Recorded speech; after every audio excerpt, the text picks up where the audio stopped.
안녕하세요. 달콤한 국어입니다. 오늘은 4월 전국연합 학력평가에 수록된 저는 처음에 현대수필인 줄 알았거든요. 예전 교과서에 아마 이게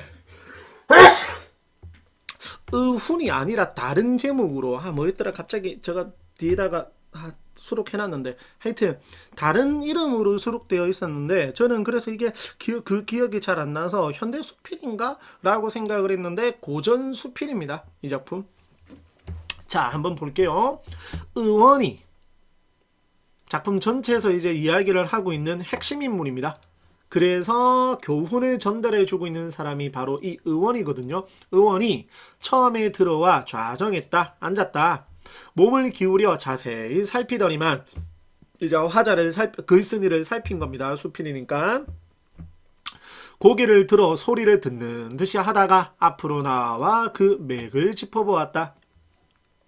그러고는 물러나 앉으며 이렇게 말했다. 자, 의원의 말입니다. 제가 그대의 목소리를 듣고 그대의 낯빛을 살펴보니 아픈 사람 같지가 않았습니다. 제가 그대의 맥을 짚어보니 병은 이미 나았습니다. 그럼 병은 있었다. 근데 지금 다 나았다. 무엇을 더 고치고 싶은지요? 핵심은 이겁니다.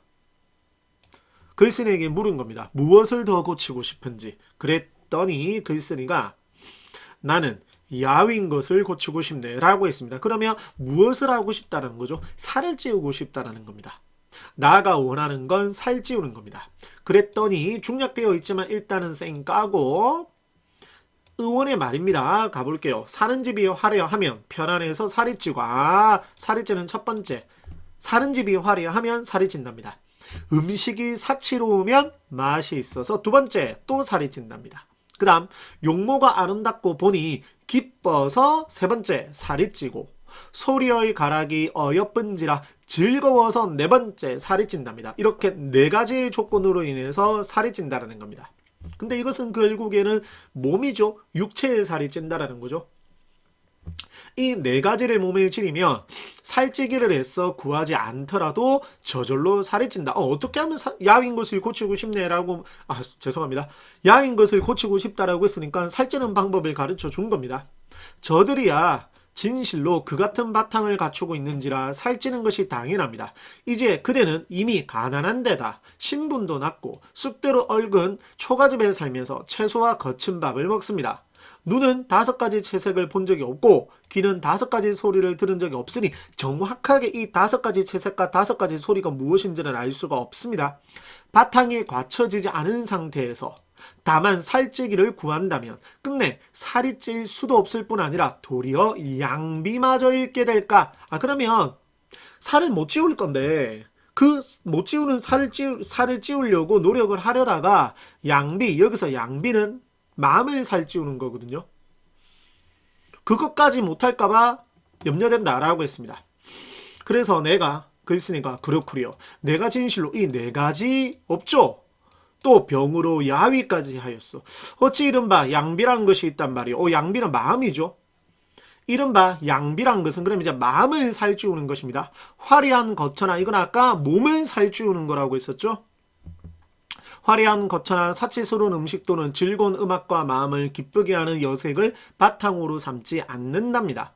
무엇으로 채우고 도덕으로 채우고 인으로 윤택하게 해서 낯빛에 가득 차올라 얼굴에 환하게 드러나는 것을 말을 한다. 그것이 바로 뭐다? 양비다.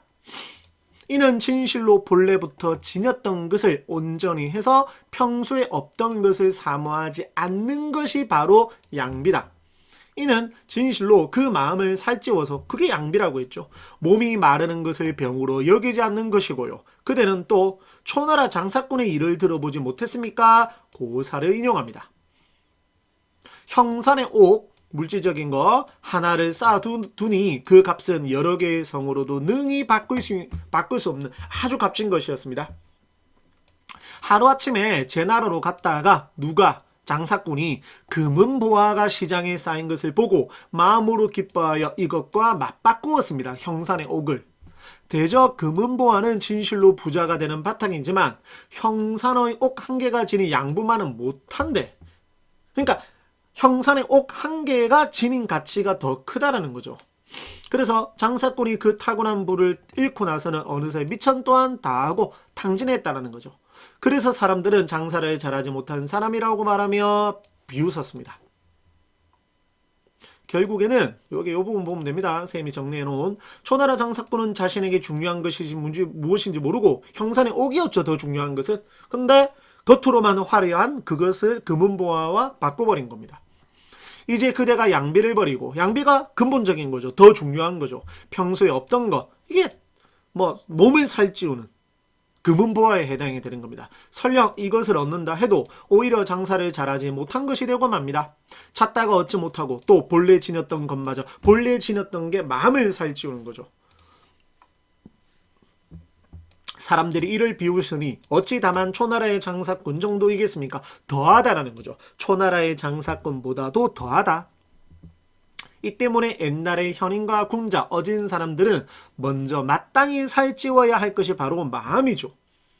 고쳐야 할 것, 마음이 마르는 것, 그러니까 마음이 살찌지 않은 것을 살폈다. 바탕이 있어 살찌는 것으로 그 몸을 살찌우지 않고 양비로 그 마음을 살찌웁니다. 몸이 살찌지 않음을 병으로 여기지 않고 마음이 살찌지 않음을 가지고 병으로 삼는다. 그것이 더 큰 문제다. 마음을 살찌우는 것이 더 중요하다는 겁니다. 어떤 교훈을 전달하고 있는지 아시겠죠? 더 중요한 것을 해야 되는데 더 중요한 것이 바로 몸을 살찌우는 것이 아니라 마음을 살찌우는 것이다. 이렇게 보면 되겠습니다. 자, 오늘 내용도 학생 여러분들께 도움이 되었으면 감사하겠습니다. 수고하셨습니다.